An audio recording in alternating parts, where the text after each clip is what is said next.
ललित भाव के इस बलिदान दिवस के अवसर पर राजकीय समारोह के कार्यक्रम में यहाँ मंच पर उपस्थित इस इलाके के लोकप्रिय सांसद आदरणीय दिलेश्वर कामत जी, मंच पर उपस्थित जिलाधिकारी महोदय, पुलिस कप्तान महोदय, आदरणीय हमारे बुजुर्ग गुरुमेहता जी, राघवेंद्र राघव जी, आदरणीय पूर्व विधायक उदय गोयल जी, पूर्व सांसद हमारे सरदार जी, मंच पर उपस्थित सभी सम्मानित बुजुर्गों, इस कार्यक्रम में आए हुए सभी जनप्रतिनिधिगण, सभी सम्मानित बुजुर्गों, नौजवान साथियों, माताएं बहनों तथा विशेष तौर पर इस कार्यक्रम में ललित बाबू के परिवार के आदरणीय संजय बाबू एवं उनके परिवार के सभी सदस्यगण, सभी यहाँ उपस्थित हमारे मीडिया के भाइयों,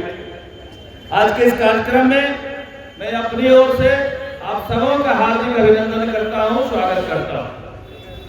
बंधुओं, ये ललित बाबू के बलिदान का 51वां पुण्यतिथि माना जाता है। 50-51 में थोड़ा कंफ्यूजन है, लेकिन ये बलिदान दिवस है और ये बलिदान दिवस के बारे में हम समझते हैं कि विस्तार से हमारे पूर्व के वक्ताओं ने भी बताया। आप सब जो बुजुर्ग हैं वो सभी जानते हैं कि ललित बाबू के साथ ये घटना कैसे घटी। जब भी कोई कार्यक्रम होता है किसी महापुरुष का, उसके बारे में, उनके बारे में बताया जाता है। हम समझते हैं कि ललित बाबू के बारे में इस कार्यक्रम में बताना सूर्य को दिया दिखाने के समान है। ललित बाबू एक महापुरुष थे, एक अवतारी पुरुष थे, एक महामानव थे, एक विकास पुरुष थे, इसको कहने में कहीं दो राय नहीं है। लेकिन ललित बाबू की जिस तरह से हत्या की गई वो भी हमारे नए पीढ़ी को जानना चाहिए। ललित बाबू भारत सरकार के रेल मंत्री रहते, समस्तीपुर आए थे और समस्तीपुर में 2 जनवरी को कार्यक्रम था।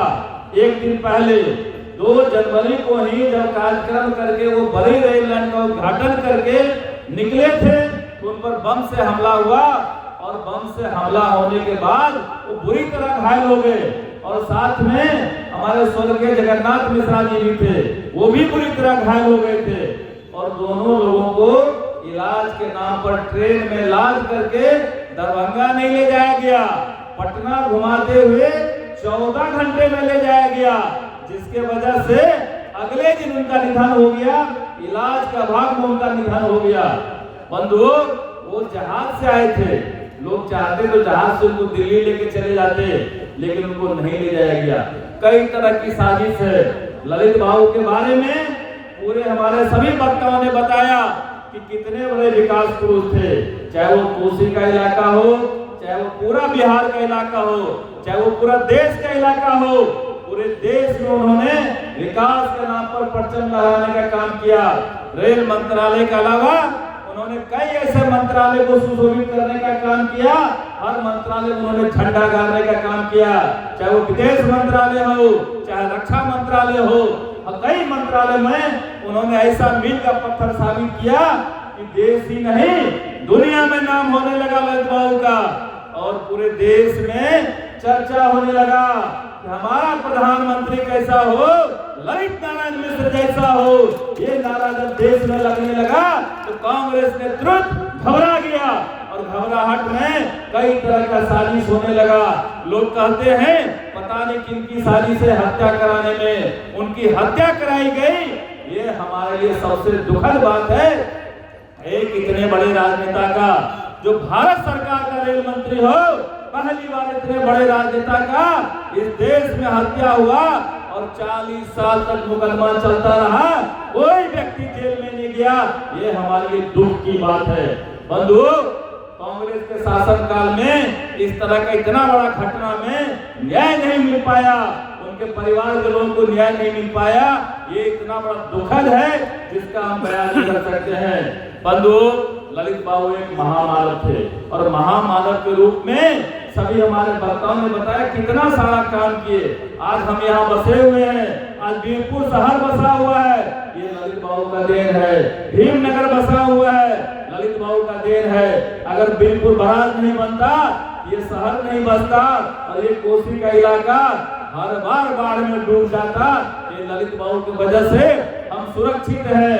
कई सारा रेल लाइन जो उनका सपना था, पूरे इलाके में रेल का जाल बिछे, आज हमारी सरकार माननीय प्रधानमंत्री जी ललित बाबू के हर सपने को साकार करने में लगी हुई है। उनके एक एक सपने को चुन चुन करके निकाला जा रहा है और उसे जमीन पर उतारा जा रहा है।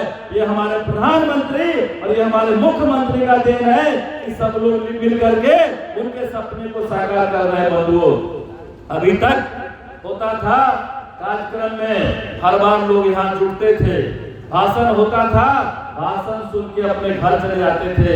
ये दर्द हमारे दिल में